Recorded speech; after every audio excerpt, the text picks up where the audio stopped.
Welcome to episode 2 of Talking Implementation. I'm here again with Dr. Lizarondo, Senior Research Implementation Scientist in JBI, and I'm Associate Professor Craig Lockwood, Program Director for Implementation across the global JBIC collaboration. Lucy, in a previous episode of this series, we talked about what types of theories, models and frameworks, what's the diversity, how do you cut to the chase from all of the complexity to get to something that's accessible, that has good utility and is pragmatic and practical for organisations who, for large groups, for small types of projects, wanting to address patient care or delivery problems using more of an evidence-informed, reliable, sustainable type approach that will fit within existing systems and governance. Now, that's a high level of expectation to have on any theory, model or framework. But we talked about and concluded with the idea that the JBI Seven-Phase process model is actually a really user-friendly yet sophisticated and reliable way of getting started. So that's a 7-phase model. It'd be great to talk through some of those early setup phases together. So what would you say are some of the best tips that you could give somebody looking at that model, thinking, how do I get started? What's next for me? Okay, so the best place to start is with identifying the practice issue or the practice problem with relevant stakeholders. So for this phase, which is a phase 1, it's very important to work closely with clinicians, mid-level managers, as well as senior executives in identifying what the problem is and why it matters. Particularly important is that this should be supported by local data. Because that helps visibility and a shared understanding of why that problem matters. Now, the senior executives, they give a system-level perspective to make sure that the project aligns with organizational priorities. The mid-level managers, they facilitate the change process, and of course, the frontline staff, they provide practical insights to the project. So phase 1 isn't really just about choosing a topic, but it's about building that foundation for success, which is about bringing the right people together and focusing on what really matters for the service. Yeah, well, that makes so much sense to me.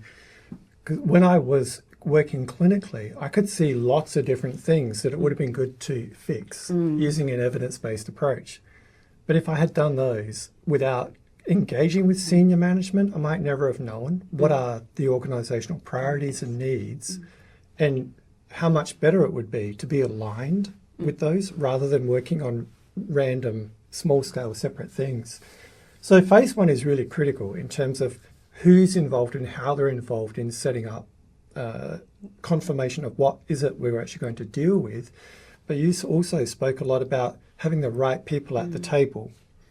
And that's always a critical point, isn't it? And that's actually phase 2, is who do we need at the table? So, and you talked about high-level leaders. They might not be always around the table, but often they're the people that open the door so that the right people can be at the table. And that's a powerful thing that a leader can bring without getting too involved in the day-to-day functions of an implementation project, isn't it?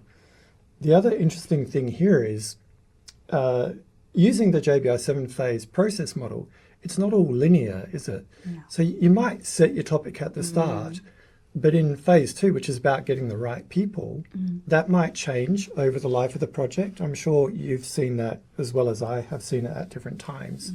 So mid-level managers tend to be the day-to-day leaders and drivers. But if you're a frontline clinician, say, working clinically, doing hands-on care rather than organising care, the opportunity to be involved in a project like this could be really rewarding professionally and open whole new doors to a career that might never have otherwise seemed possible to that person.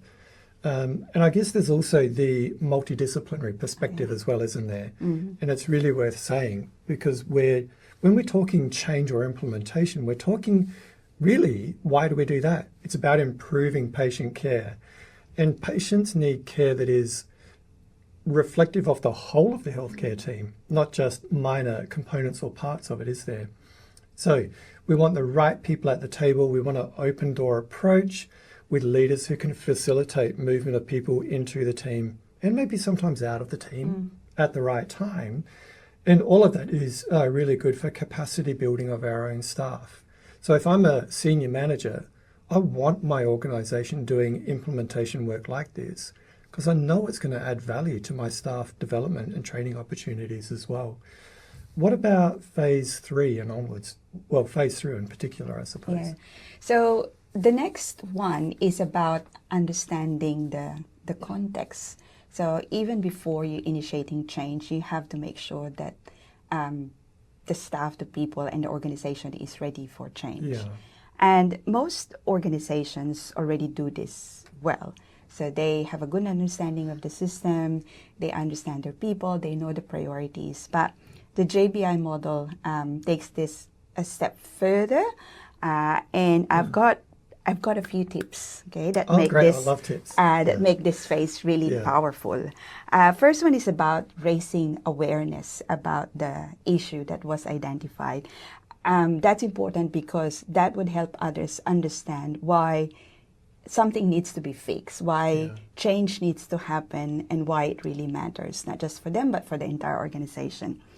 The second one is about communicating clearly that the project is important and making people welcome to be to contribute to the project. So it's not always just about allocating tasks or telling people what to do. It's about making them feel safe that they can contribute to the project and that they're actually part of the project. And then the last one is using existing structures like meetings, committees, or reports to share updates and also build momentum. So it's about embedding the conversation into what's already happening so they don't feel like it's extra work for them. And so this part is really about building a sense of ownership. And if you are able to build that, it sets you up for success for the later phases. Yeah. And Lucy and I have both seen this in practice. If people share their work and their thinking and their development of their topic, more people will learn about it. It goes up through the governance systems and it becomes more of an organisationally owned project, which adds value to the work that you want to do. So we encourage a really open approach to sharing. Here in this short video, what we've done is we've touched on phases 1 to 3 of the JBI Seven-Phase Implementation Process Model. It's quite a mouthful, but it does give you a really good framework for being ready for change, reducing our reliance on assumptions or fixed cultural perspectives and beliefs that might otherwise block us from being effective change practitioners and change champions.